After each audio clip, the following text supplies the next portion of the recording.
Fala pessoal, tudo bem? Vamos falar sobre migração e seus tipos agora. Afinal, o que será que é maior no mundo? Migrações, imigrações ou emigrações? Fica a dica para você. O que você acha? Qual dos três é maior no mundo? Migração, imigração ou emigração?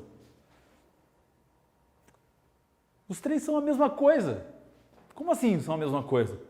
Quando eu falo de migração, eu estou falando do movimento do indivíduo. O movimento que ele faz. Ele sai de um ponto e está indo para outro. É uma migração, é um movimento. Agora, dependendo do ponto de vista onde você tem esse movimento, você pode dizer que ele é uma imigração ou uma emigração. Quando a gente fala de imigração, nós estamos falando da entrada de um indivíduo num determinado espaço geográfico. Eu estou entrando, eu sou um imigrante. Sou um imigrante, estou chegando no seu país, sou um imigrante. Agora, quando eu estou no meu país e eu estou indo para o outro país, eu estou falando para os amigos da minha terra que eu estou saindo, eu estou emigrando. Tchau, pessoal, estou emigrando, estou indo para outro lugar. Tchau, estou emigrando.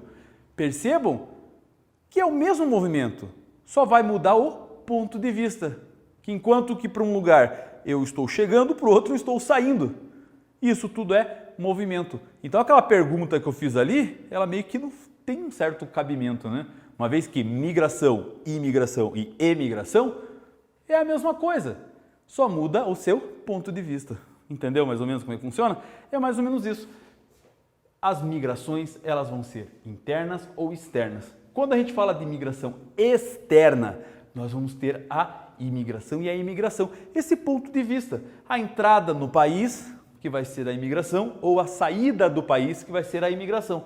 Agora, quando a gente fala de migração interna, eu estou falando de movimentos que acontecem dentro do mesmo país.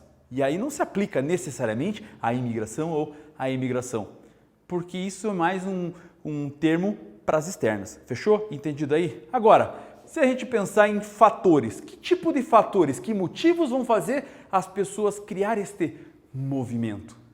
Este movimento vai acontecer de maneiras repulsivas, eu não quero, ou atrativa, eu quero muito. Agora, os repulsivos, o migrante não tem vontade, não há vontade do indivíduo.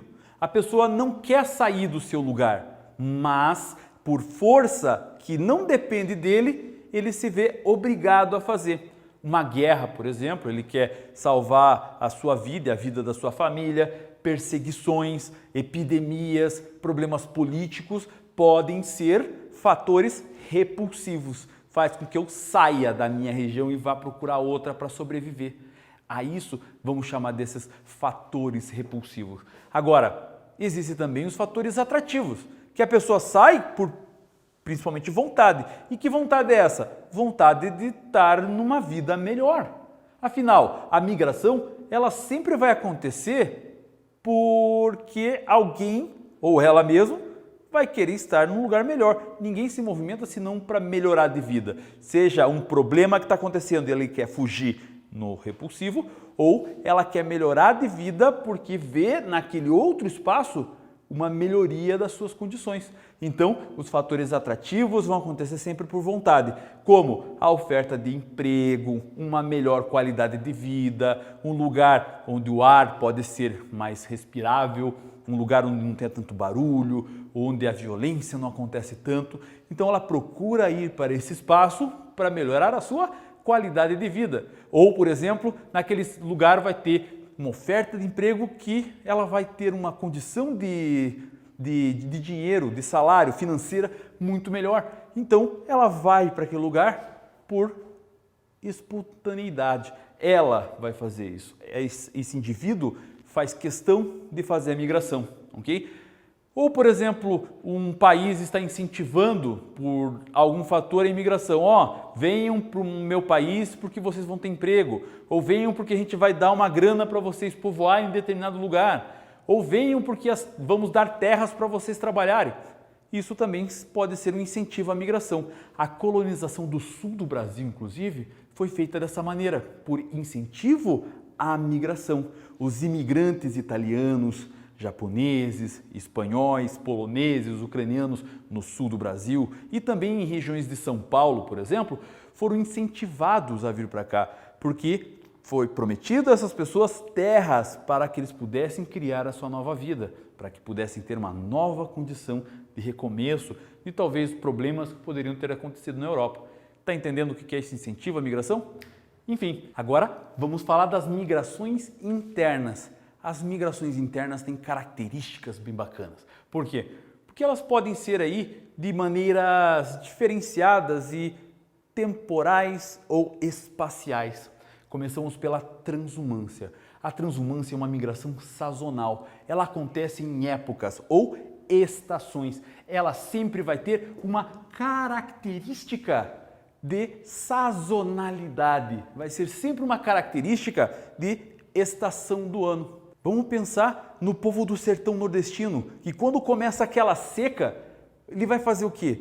Ele vai em direção à zona da mata para buscar o seu sustento, o seu emprego. Uma vez que a terra lá no sertão vai estar seca, não vai conseguir brotar nada lá, não vai conseguir criar o gado. Então, dessa maneira, aquela terra não vai dar condição de vida e sobrevivência para a sua família. Portanto, ele faz uma transumância, uma migração de uma região para outra por uma certa época do ano. Por quê? Porque quando a chuva cair de novo lá no sertão, o que vai acontecer?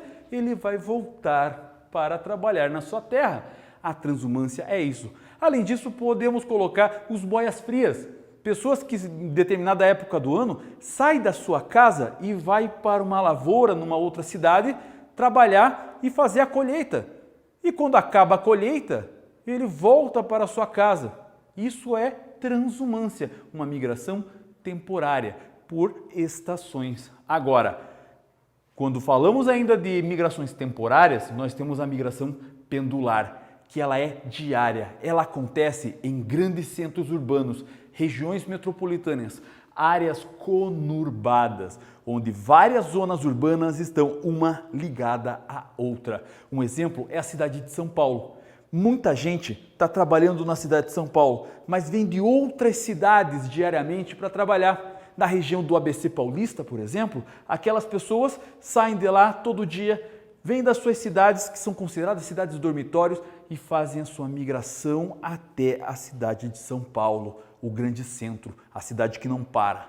E dessa maneira, as pessoas trabalham e no final do dia, ela volta para a sua casa lá na região do ABC. Então, perceba o movimento do pêndulo. Ele sai da sua casa e vai para o trabalho. Ele sai do trabalho e vai para a sua casa diariamente. E isso nós chamamos de migração pendular, que é uma migração que acontece nos grandes centros. Agora, o êxodo rural. O êxodo rural ele já é uma situação mais definitiva, porque as pessoas viram problemas no campo, mecanização ou concentração de terras e perdeu os seus empregos nesses lugares.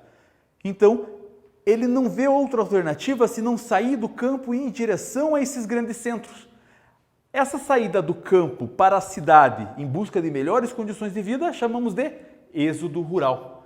Agora, existe o êxodo urbano também, quando as pessoas percebem que na área urbana está tendo muita violência, muita competição econômica e eles querem uma vida tranquila na região, na área rural. Então, ele sai da parte urbana e vai para a rural em busca também de qualidade de vida.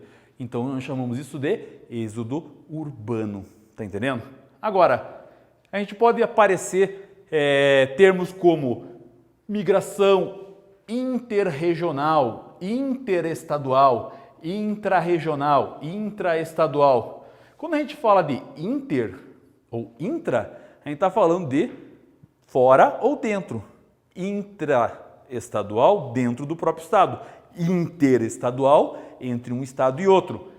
O regional, entre regiões. Nós vamos perceber então que essas palavrinhas aqui, elas podem ser combinadas para dizer se é em estado uma região ou se é dentro ou é entre um estado ou entre uma região. Está entendendo? Agora, migração urbano-urbano. O próprio nome está dizendo, Ele vai sair de um centro urbano e vai para outro centro urbano.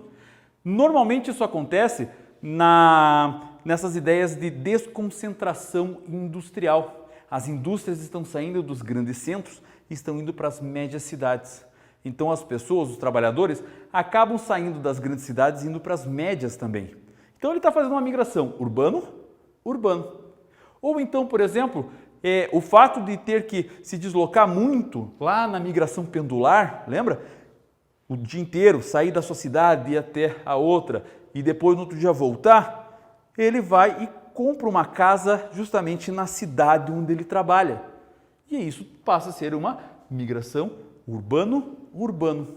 Agora tem um outro tipo de migração que ela é contínua, ela nunca acaba, que é o nomadismo. O nomadismo, esse deslocamento contínuo, acontece em tribos, em ciganos, acontece na história. A humanidade, ela foi bastante nômade, porque ela ia em direção ao recurso natural. Quando ela conseguia extrair todo o recurso natural daquele espaço, ela fazia sua mudança para outro espaço. Então, esse deslocamento constante passou a ser chamado de nomadismo. Os nômades foram muito importantes para a distribuição da humanidade em todo o planeta.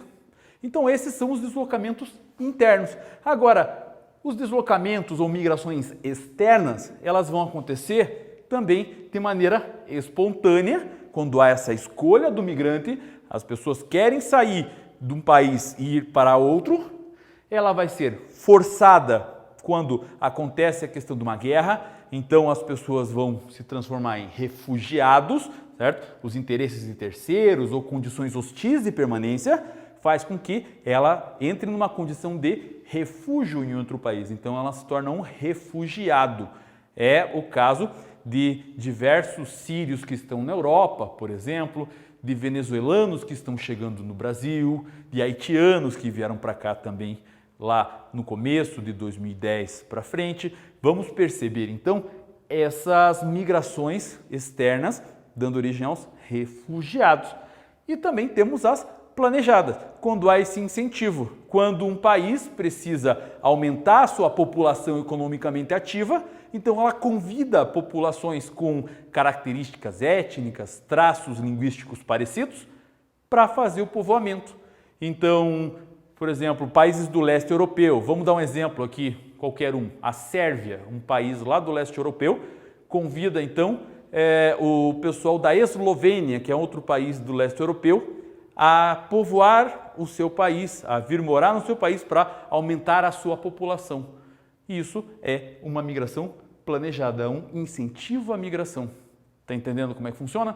Esses aqui são os deslocamentos, as migrações. Eu espero que você tenha entendido essa aula e eu vou ficando por aqui. Muito obrigado por ter assistido essa aula aí. Tchau!